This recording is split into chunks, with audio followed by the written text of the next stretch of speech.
Hare Krishna, Namaste, Chapter 18, which is entitled as Sannyasa Yoga.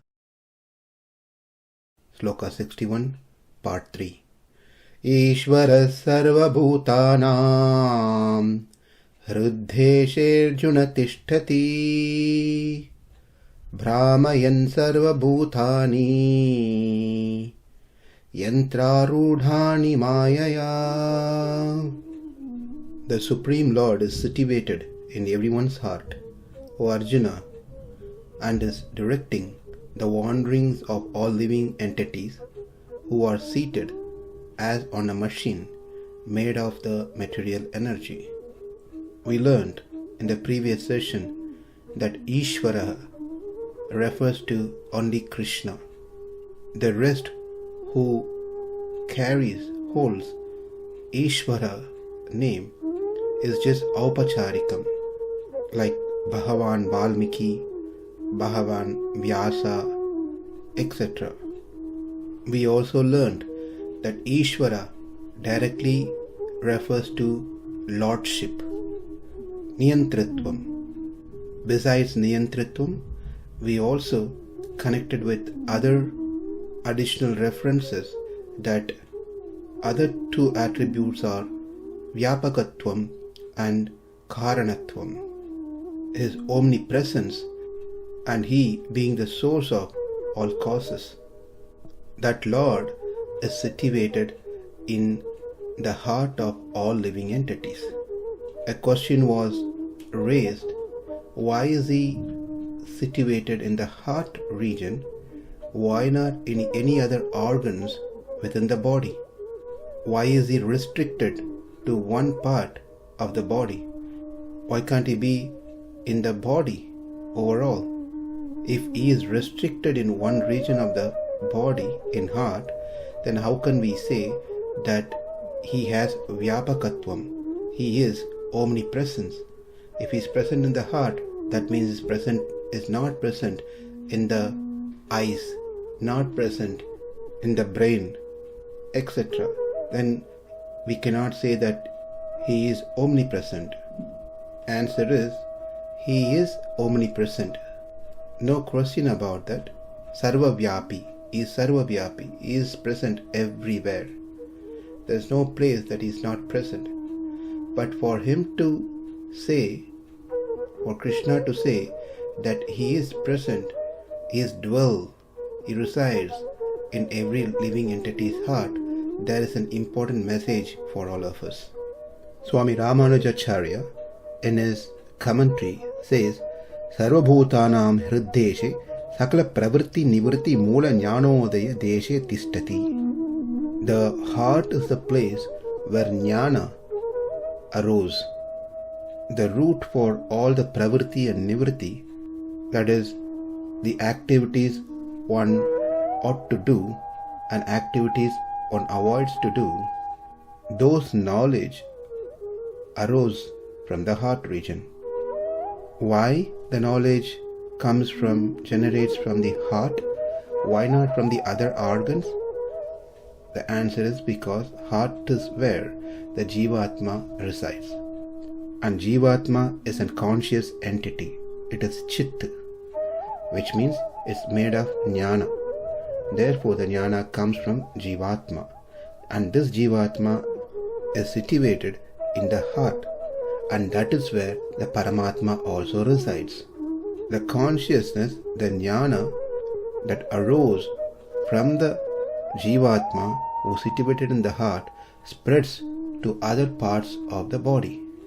From this we should know that knowledge is not coming from brain. It is coming from the Jivatma who is situated in the heart. Brain is just an organ. Also another important point just to know is mind is also within the heart. It is not in the brain, as most of them think. We see in dramas or even in general dealings, when a person wants to express that he is thinking, he puts his index finger near his forehead, picturizing that he is thinking something. But the thought arises from the heart region, not from the head region. It is easy to understand, like how the eyes are an organ used by the Jivatma's consciousness, knowledge to spread through the eyes to grasp the objects which are external. That means the sense of seeing is different from the object, the organ eyes. Likewise, sense of hearing is different from the object, the organ ears. Ears, nose, eyes, all these organs are used by the respective senses. Likewise, brain is another organ, but the thought comes from Jivatma, who is situated in the heart. Now, who would be the first person who comes to know what are we thinking before even anyone else knows? Answer is one who is very close to Jivatma. We may have our spouse close to us, we may have our children close to us, our friends close to us, but no one can know the thought that's going on within us. Because even though they may sit close to us, stand next to us, the thought is actually generated within the heart. Therefore, the only person whom we can say close to our heart is not our spouse, friends, children. It is only Paramatma who is very close to our heart, who knows what are we thinking and what we are going to think as well. And this is the reason why the Lord in this Sloka says, I am situated in everyone's heart specifically, though is situated everywhere. Our remembrance, our knowledge, our forgetfulness, everything comes from Him, as He already stated in the 15th chapter, 15th Sloka. Sarvasya chaham hṛd-deśe mattha-smriti jnanam apohanam-scha. Remembrance of what we have experienced previously, that is smriti. Jnanam, knowledge, which is knowing something new. Apohanam, loss of knowledge, cessation of knowledge, that is forgetfulness. We have discussed elaborately on this topic over there. Now we got the answer why the Lord specifically says that He is situated in everyone's heart. Because that is the region where the jnana get generated, not in any other organs. And the reason the knowledge get generated in the heart is because the Jivatma resides there. The Lord resides close to the Jivatma so that He can give the Jivatma remembrance, knowledge and forgetfulness. And He does that based on the Jivatma's previous karmas. One other question may arise is, we heard that the Lord is present in the heart in 400 form to the size of a thumb. This is mentioned in Kathopanishad.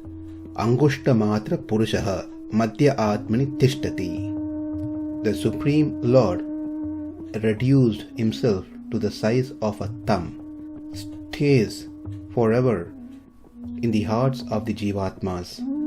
The term tiṣṭhati is in the present tense to show that the Lord is present now in our heart and will continue to be present within us. When it says the Lord reduced Himself to the size of the thumb, it is not literally that He has reduced. What it means is that this form, this 400 form of the Lord appears to the yogi's eyes in a size of a thumb finger. If one says he literally reduced himself to the size of a thumb finger, then it conflicts with one of his quality as avikaraya, one who doesn't go through any changes. This is similar to what we studied in the 11th chapter. When Arjuna wanted to see Krishna's Vishwarupa, the Lord did not newly create his Vishwarupa so Arjuna could see. Rather, the Lord gave the divine vision to Arjuna to see the already existing Vishwarupa. Vishwarupa means the entire existence of everything. Rupa means one who has those entire existence as his form. Vishwarupa.